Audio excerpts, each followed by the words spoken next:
की ये लहरें अब डराने लगी हैं। मोक्षदायिनी गंगा प्रलयकारी हो गई है। किनारे पूरी तरह लबालब हैं। रिहायशी इलाकों में भी पानी भरा हुआ है, जिससे आम जनजीवन अस्त व्यस्त हो गया है। ये तस्वीरें हैं यूपी के वाराणसी की। जी हाँ, उसी वाराणसी की जिसे क्योटो बनाना था, पर आज हालात कुछ और हैं।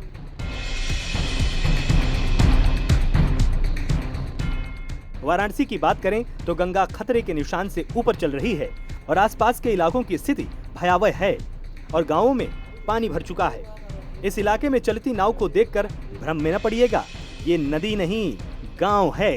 गांव के खेत हैं जहां कभी किसान मेहनत मजदूरी करके खून पसीने से खेत को सींचता था, पर अब हालात ये हैं कि गांव के लोगों के गले तक पानी पहुंच चुका है और बच्चों का भविष्य प्लास्टिक की टोकरी में तैर रहा है।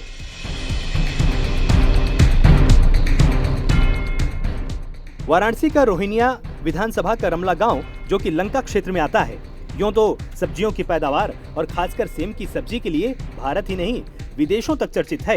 लेकिन इस इलाके में आज की तारीख में ना तो यहाँ सब्जी है और ना ही यहाँ पर सब्जी का नामो निशान है।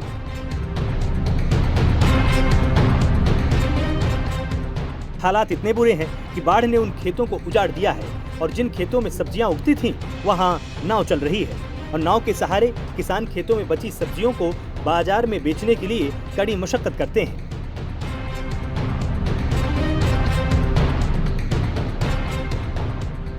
अब सवाल ये है कि ऐसे हालात क्यों हुए? जिस काशी को क्योटो बनाने का सपना दिखाया गया था, वो तो समंदर में तब्दील हो चुका है और ऐसा भी नहीं है कि इस पानी को रोका नहीं जा सकता था। तटबंध बनाकर इस समस्या का समाधान निकाला जा सकता था, लेकिन स्थिति इसके विपरीत देखने को मिली है। ताज्जुब की बात यह है कि तटबंध का सर्वे हो गया है, पर बन नहीं पाया।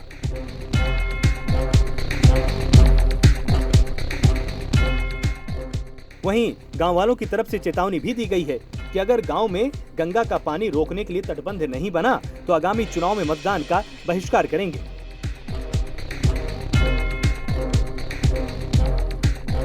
पहाड़ी क्षेत्रों में हुई लगातार बारिश और एमपी से छोड़े गए जल के आगोश में प्रधानमंत्री का संसदीय क्षेत्र पूरी तरीके से बाढ़ से ग्रसित हो गया है।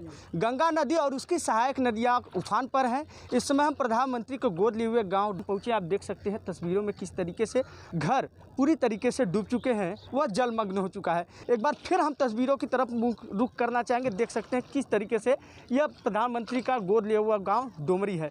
लोग अपने घरों में नहीं है, सुरक्षित स्थान पर लोग जा चुके हैं। जो कुछ एक दो लोग बचे हैं तो वो सिर्फ अपने इस डर से बचे हैं कि उनके घर में कहीं चोरियां न हो जाए, लेकिन उन्हें यह पता नहीं है कि जान है तो जहान है। अगर ज़िंदगी है तो बहुत कुछ बना सकते हैं, अगर वो ज़िंदगी रहेगी तो बहुत कुछ दोबारा बना सकते हैं। ऐसे में जान जोखिम में डाल करके अंदर रहना सुरक्षित नहीं है। वाराणसी से लोकेश पांडे, प्राइम न्यूज़।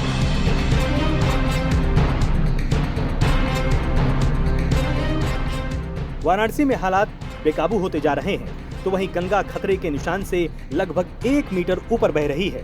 वहीं सहायक नदियों में भी बाढ़ जैसे हालात बने हुए हैं। अब नदियों के किनारे कई गांव बसे हैं, हजारों मकान बने हुए हैं जिससे आम जन लोग रहते हैं। अब उनकी जान जोखिम में है और किसी तरह वो बस पलायन की कोशिश कर रहे हैं।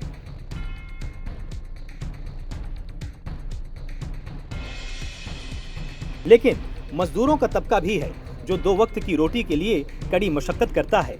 ऐसे में कई तमाम लोग बाढ़ राहत शिविर में जगह फुल हो जाने के चलते सड़कों पर अपना आशियाना बनाकर इंतजार करते हैं कि कब बाढ़ का पानी कम होगा और कब उन्हें सहायता मिलेगी।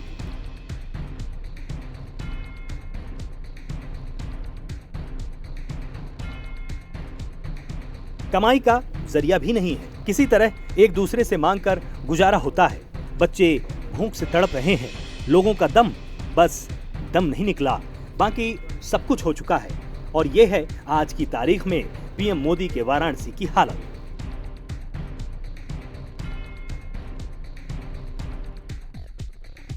वाराणसी से लोकेश पांडे की स्पेशल रिपोर्ट, प्राइम न्यूज़।